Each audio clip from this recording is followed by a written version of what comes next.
Olha só, meus amigos, estamos a 2 dias da manifestação do dia 6 pela anistia, pelo restabelecimento da justiça no nosso país. E temos novidades muito boas vindo dos Estados Unidos de todo o trabalho que o Eduardo Bolsonaro está fazendo, junto com o Paulo Figueiredo, junto com tantos outros, o Alan dos Santos, que estão se dedicando suas vidas, sacrificando boa parte das suas vidas, do tempo que eles têm com suas famílias, para poder mostrar ao mundo o que foi feito aqui no Brasil numa falsa tentativa de defender a democracia, onde tudo que eles conseguiram e tudo que, na verdade, o que eles sempre tentaram foi expurgar a direita do debate político. O Eduardo Bolsonaro deu uma entrevista hoje muito interessante, mostrando as atualizações do caso e como ele tem feito para poder justamente levar com mais precisão e não deixar dúvida, pessoal, sobre o que está acontecendo aqui. Vamos assistir e a gente comenta. Quando o Alexandre de Moraes impede essas empresas de virem ao Brasil, que fala o seguinte, ó, pode vir no Brasil, mas tem que bloquear o Terça Livre, Aula dos Santos, esse ou aquele, o Alexandre de Moraes ele está invadindo a competência norte-americana. E já tem ação nos Estados Unidos sobre isso também, né? Movida por advogados do Donald Trump. Olha a briga que o Alexandre de Moraes está comprando. Além do Elon Musk, né, da detenção do Jason Miller, tem essa briga aí contra o Trump. Quando o Alexandre de Moraes manda prender uma cidadã americana por conta de tweets que ela deu a partir do território norte-americano, isso também é uma invasão de competência. Então, a batata do Alexandre de Moraes está esquentando. E isso ocorre, é clássico. Todo ditador, antes de cair, ele cai por quê? Porque ele se acha todo poderoso, ele não enxerga limites, ele faz o que ele quiser.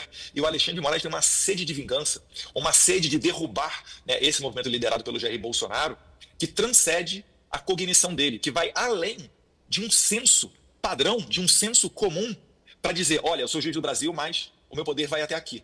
Ele não conhece isso. Ele vai além e extrapola. E graças a Deus, assim é.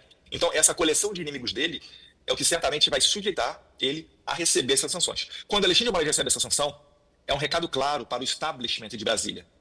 E aí você vai dar o argumento, você vai dar a pressão, né, associada às pessoas na rua, porque se ninguém for para a rua, esqueça. Isso é uma pauta que vai durar 2 dias de imprensa apenas. E a gente está vendo mais de ano as pessoas reclamando da anistia, então vai seguir adiante. Então as pessoas na rua e essa força vindo de cima, você certamente vai ter um presidente da Câmara, um presidente do Senado, que vai olhar para o STF e vai falar, ministros, todo respeito, mas não dá para seguir no mesmo caminho do Alexandre de Moraes. Vamos colocar anistia e vamos acalmar os ânimos? Vamos segurar um pouquinho esse ímpeto? Vamos voltar a ser juiz da Suprema Corte? Vamos voltar a ter uma harmonia entre os poderes?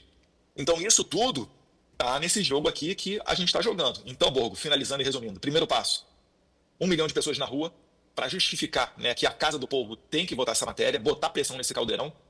E o segundo é agir, né, com todos os mecanismos possíveis, né, legais que estejam nas nossas mãos, para que a gente bote a pressão suficiente e paute essa anistia. A gente precisa virar essa página na história do Brasil. Vamos lá, pessoal. Primeiro, vamos falar do excelente trabalho que eles têm feito aqui. Estão com o Jason Miller, né? Que é um dos CEOs do Getter e conselheiros próximos do Trump, que o Moraes achou por bem deter aqui no aeroporto, quando ele veio visitar o Brasil, assim, mostrando já mais uma vez, e que o Eduardo Bolsonaro tá certo, que o Moraes não conhece limites, né? Que para ele é o centro do próprio umbigo. O Moraes é um Felipe Neto que conseguiu chegar ao cargo de ministro do STF, né? Você vê que é uma pessoa, assim, completamente narcisista e que faz o que for preciso para que a sua vontade seja realizada. Atropela a Constituição, atropela as leis, o devido processo legal, para que sua vontade seja realizada, mas claro, obviamente, isso só vai até um certo momento. E a cada dia que passa, com a decadência do governo petista, com a decadência do Lula, com a percepção das pessoas no Brasil todo de que aquelas vítimas do 8 de janeiro, que são vítimas, me refiro àquelas pessoas condenadas pelo dia 8 de janeiro como vítimas, aquelas pessoas estão cada vez numa situação mais precária e o Brasil inteiro está vendo o que foi feito ali, ou seja, não há como mais ignorar as atrocidades e os abusos cometidos contra aquelas pessoas que são julgadas por crimes que elas não cometeram e recebem penas que nem traficantes homicidas recebem. Então, tá difícil hoje pro Moraes fazer o que ele fazia há 3 anos atrás, 4 anos atrás, 5 anos atrás, 6 anos, quando foi aberto o inquérito das fake news 4781, onde ele veio e atropelou toda a Constituição para poder expurgar a direita do debate público, do debate político, né? Com a justificativa de eu estou defendendo a democracia, estou combatendo o discurso de ódio, estou defendendo as instituições, né? Isso que a gente sabe que não fizeram nada disso, destruíram a democracia, acabaram com o respeito das instituições, destruíram a independência dos poderes, né? E não só cometeram um discurso de ódio, mas como crime de ódio o tempo inteiro contra a direita. Ou você acha que você condenar uma cabeleireira, mãe de 2 filhos, por sujar uma estátua com batom a 14 anos de prisão não é um crime de ódio contra uma pessoa em razão da sua vertente política, né? Então, é isso que ele tem feito. E hoje em dia todo mundo no Brasil vê isso aí. Aqui os dois na Casa Branca, né? Então, assim, mostra que eles realmente estão muito bem conectados lá dentro. Isso aqui, pra quem vê, pessoal, pra quem fez as burrices, os abusos, o autoritarismo aqui no Brasil, isso aqui é um susto que vocês não imaginam.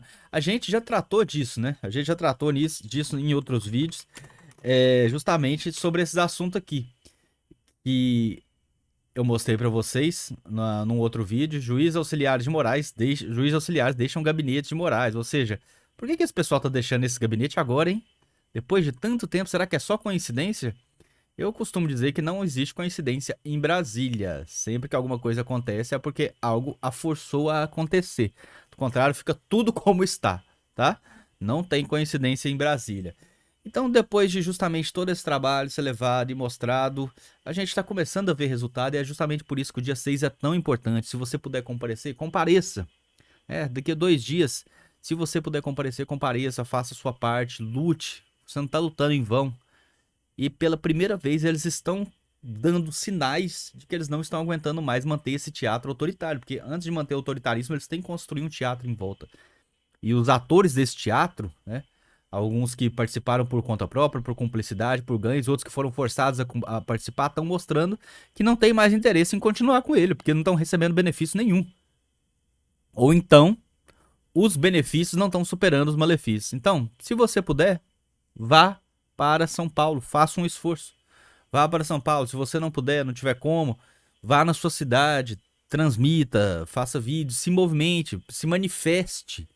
O que a gente precisa agora é justamente isso, manifestações de pessoas de bem contra o autoritarismo que tomou conta do Brasil. E é só assim que a gente vai tomar o nosso país de volta, pessoal. Sei que tem muita gente de esquerda, muitos que atacavam o Moraes, né, chamavam o Moraes de ditador, de ministro fascista, né? A gente sabe que o PT xingou muito o Moraes, o próprio Boulos xingava muito o Moraes, e hoje o Moraes virou o herói da extrema esquerda. Mas, se você não é de extrema esquerda, se você é uma pessoa que até vota no Lula, votou no Lula, votou em alguém da esquerda, mas se você tem bom senso, você entendeu o que está acontecendo aqui. Você entendeu que o que está sendo feito contra essas pessoas não é justiça. Você entendeu que prendeu uma mãe de família, deixar um morador de rua quase 2 anos preso, deixar uma grávida presa, um senhor com câncer em estágio avançado, deixar ele preso, só soltar depois da pressão popular, depois que a imprensa mostrou como se ele já não tivesse acesso aos autos, não soubesse da condição de cada uma dessas pessoas que ele estava mantendo preso. Só depois que a gente fez a pressão e a imprensa não teve outra escolha não se mostrar.